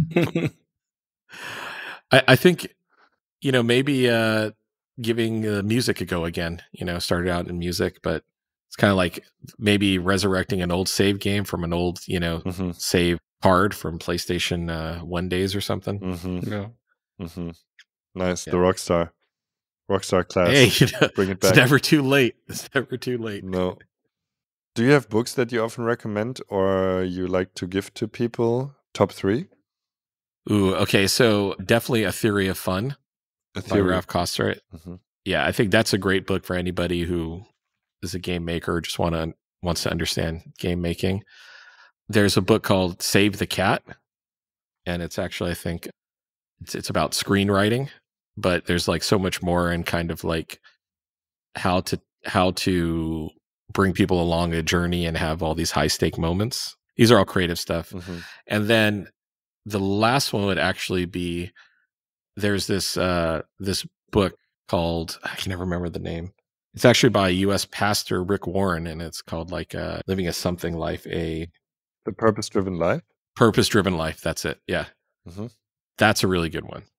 Yeah, that's very changes a lot of your mindset. Yeah, very funny. I think I picked that up for like €1 at Shakespeare's and Sons once, and I have it here somewhere. The Purpose-Driven Life, and I just liked the word purpose at the time, and it seemed like a bit of a dud. I never really looked at it, but and so you're the first person that knows this, so that's hilarious to me. So now I will have to look at it again. I think it was a New York Times bestseller and all that. It's sick. It's a good book. What did it change for you? Do you have a note on that? Do you remember? I think it just, it's like about your first question, what's the purpose of your being, right? I think like, now we're sort of at this age where like, we're, comfortable, right? But it's kind of like, what do you aspire to have? Like, is it now I'm going from like this phase, like, do you need more houses and more cars or, whatever, right? Like, or, do you want to affect your community in a positive way and have like some real purpose? Because, I think when you're doing stuff like that, it's not just about like look, pat myself on the back, I feel good, but it's really, like it's never bad lifting somebody up, like no matter what comes out of it, right? Hell yeah. Over to you, Mr. Florian. Indeed. We have another list question, and it's, do you have any favorite games? Also 1 to 3. Ooh, this is the most tough question you could ever ask a developer. But one of them is going to probably surprise you. This was a recommendation from somebody years ago. It's actually a series of game, like 18 Wheels of Steel Across America. Like that is it's just such a good game. And then the second one has to be XCOM. As far as just like, the sheer amount of like, let's say like focus and like thinking you have to put behind every single thing that you do. Like it's really, really intense. And then the last one I think has to be, funny enough, like Minecraft. Nice. Like it just absolutely, when that game came out and still now, like if I pop back into it, I can just get lost. It's just, it's insane. Yeah. Whenever I get I don't know, whenever I get a friend that says, hey, we haven't played Minecraft in a while, it's like 2 weeks are gone. Yeah, exactly. And you always end up starting in the same place, but before you know it, you're like 30 minutes away, right? Like, where are you? I'm really deep. Okay. Who is somebody from the games industry that you would like to get to know? Ooh, that's a good one. I've always really wanted to hang out with Will Wright, like the creator of The Sims, and he's the guy. I mean, he like does robotics and kind of crazy cool stuff. But who made The Sims, right? Yeah, like indeed, that's a good choice. We never had this before, and there is a little trapdoor in this question, but it's not a trapdoor for you; it's one for us. And we will try to figure out a way to connect you. Oh, that would be amazing. We never promise, but we set ourselves a task to, at some day, grant a wish. Nice. Who is someone you you think we should have on this podcast? That's another good one. So I'll connect you with my buddy Silver. Nice. Who is one of the most amazing concept artists, and actually him and his partner, I think Kaya, Silver and Kaya would be good. They're like this, a lot of the projects where had the most creative success they've been on. They're just like amazing, and they had this really cool design called Run Freak Run. You can find it on the internet, but they're like, amazing concept artists, but more than that, just really cool people and like great creatives to talk to, Nice. And they both dress like Sith Lords, which is kind of cool. All right. It's been a while since we had a 2 guest episode. Yeah. So and also we never had a Sith Lord, so that's nice. Well, be careful what you do. I'm just saying, they might reach across the microphone and strangle you. Yeah. And there's always 2, right? Exactly. Yeah. Always a master. Well done. Well done. Indeed. I was like so sweating. Oh my God, am I getting this right now? Am I Star Wars lore callback. So much Star Wars lore in the beginning, and I was like listening. I was like, hope we don't get to ask me any Star Wars lore. Cool. Final question. Where can people find you? Yeah, probably LinkedIn is probably the easiest. Yeah. If not there, then definitely on Sundays hanging around Goldie's and Duo in that neck of Berlin, Nice. Sweet. You gave a real life place, but it wasn't your home. We also had that at some point from another guest. So I'm happy that nobody else came to the idea of like doxing themselves. Oh man, I should have given a much cooler answer to that. Where can people find me? No, I think it's perfect. In the Matrix. Yeah. Find me in the Matrix. Bro, you are trapped in the Matrix. So yeah. I would this also podcast like is not real. Yeah, exactly. I would also like to contribute a quote here from Will Wright, because I found his Twitter account. And on his Twitter account, wait, where the hell is it now? It says in his bio, I enjoy a variety of fun things from golf to mini golf. So I like Will Wright. I also really like Spore. I never played Sims, but I like Spore. I think Spore is one of the best games ever made. Spore was so great. Good. It was kind of I remember when I played that, I was just like, who else but Will Wright can make a game like this? Right. Like, yeah, it's great. Will Wright write a game? Anyway, sorry. All right. Yeah. Almost, yeah. That's it for cool. this episode. Thank you so much, PJ, for coming on. No problem. Thank you, Simon. And thank you to the audience for listening. Hear you soon. It was a blast. Au revoir. All right. Goodbye. Take care. Bye.